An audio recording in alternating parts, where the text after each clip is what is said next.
Честит рожден ден. Ето, честит рожден ден на теб и от ето това опасно същество, което седи до мен. Той много се напомпа, Дейси, не знам какво ще правим.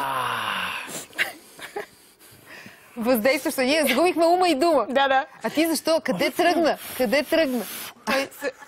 Да, ето. Ох, не! Това не трябва да правиш. И какво ти пише на гръбчето? Global Domination. И вижда ли си по-як от мене? Не. А? Не. На такова разстояние не. Така, дай сега. Ето виж как човека е застанал. Ти даже не можеш да го... Моделска поза, моделска.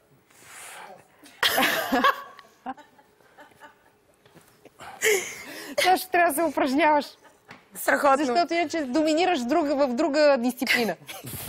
Страхотно е. Добре. Мисля, че е крайно време да прекратим това. Мисля, че... Говоря ти за нещо невероятно, аз съм изненадан от себе си. Така, след като После жена ми да ми разправя. Абсолютно, това беше впечатляващо. Саши, благодарим ти. И щирите хикс. Благодарим ти, ти, като Сашо доказа на Скот, че има още много хляб да изяде. Точно така. Да. И, кой е следващия, на който ще му бъде показано? Сега, още един секс символ. Мен чак ми е неудобно след това, което видяхме, но въпреки това, миналата седмица италианската звезда Габриел Гарко пристигна в България и нашият репортер Валерия Кръстева се срещна с него. Нека видим кои са последните му проекти, какво правят за него най-лудите му фенки и какво прави самият той, когато иска да привлече вниманието на противоположния пол. Подобно е на нещата, които подобно е, между другото. Много съжалявам, но съм обвързан. Нека го видим.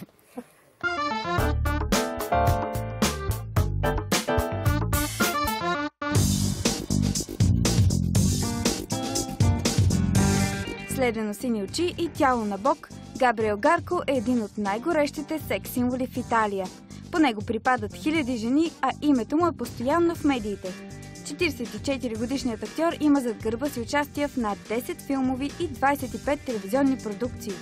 Миналата седмица той пристигна у нас, за да снима главната роля в албанска продукция. Това обаче така и не се случи. Трябваше да започнем снимки в неделя, 2 април, но нещо много странно се случи. Заедно с екипа ми пристигнахме във вторник вечерта. Срещнахме се с режисьора Уилям Кауфман и част от продуцентите. Прекарахме много приятна вечер заедно. На следващия ден продукцията просто изчезна. Ние стоим тук сами и не знаем какво се случва. Има ли репетиции или няма? Адвокатът ми писа няколко писма, но никой не отговори. Дори резервацията ми в хотела беше прекратена, но никой не ми се обади, за да ме уведоми. Много хора знаят, че съм тук, за да снимам този филм. Затова искам да заявя, че се връщам в Италия. Не по свое желание, а защото съм задължен. Тук просто не знам какво трябва да правя. Опитахме се да се свържем с продуцентската компания, но те отказаха коментар. Проблемите с албанската продукция не развалят мнението на италианеца за българските му колеги, с които той е работил и преди. Тази продукция не беше българска, тук беше просто локацията за снимките. Идвал съм в България много пъти по работа. Последният път беше за снимките на филма Родолфо Валентино. Тогава всичко мина много добре. Вие имате много хора, които работят в киноиндустрията и те всички са много точни. Статистите, например, са абсолютно перфектни. У нас Габриел е познат най-вече с ролята си на мафиотския бос Тонио Фортебрачи от сериала Въпрос на чест. Всеки път се гордея най-много с последната си роля. Но Тонио Фортебрачи е една от най-любимите ми, защото ми даде много възможности, много фенове, работа. Обичам много и ролите си във филмите на Ферзано Спетек и Франко Зафирели. В своята кариера красавецът си е партнирал с едни от най-големите кинолегенди, като Джино Лолобриджида, Вирна Лизи, Стефания Сандрели и Орнела Мути. Но най-незабравимо преживяване за него са снимките с холивудската звезда Бо Дерек, с която си партнира в последния сезон на Въпрос на чест. That was my dream. Това беше моя мечта още от 16 годишен. Отначало ми беше много странно да играя с нея. На първия снимачен ден имахме сцена, в която двамата сме в леглото. Аз спрях целия екип и казах: само един момент, моля. Бях в шок, че на сантиметри от лицето ми е Бо Дерек и след няколко секунди трябва да я целуна. Беше просто невероятно. I said, oh my God. Още в началото на кариерата си Габриел прави впечатление с привлекателния си външен вид.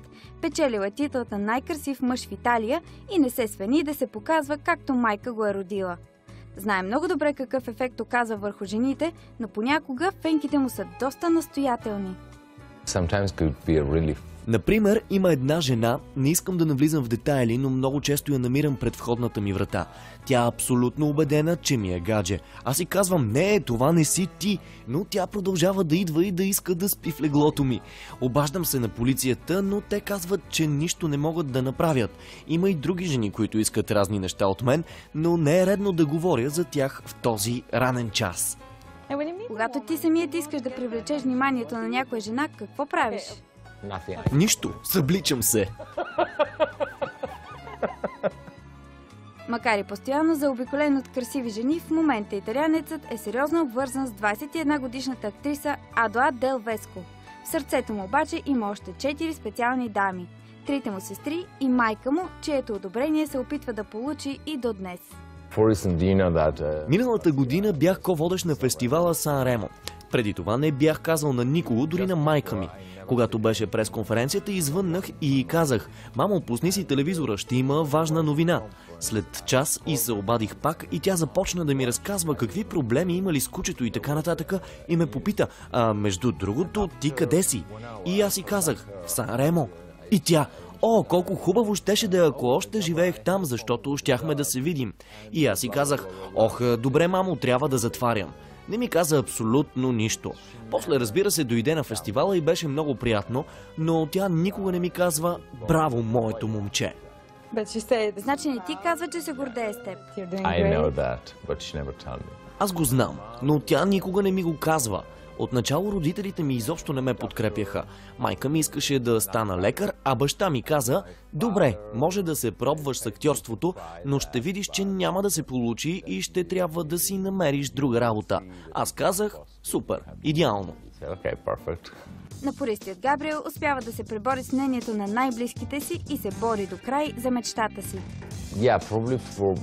Аз бях много решителен и не се отказвах лесно, въпреки че понякога беше много трудно. Хората винаги си мислят, че съм голям късметлия, защото съм тук. Но това не е късмет. Това е резултат от дългогодишна работа.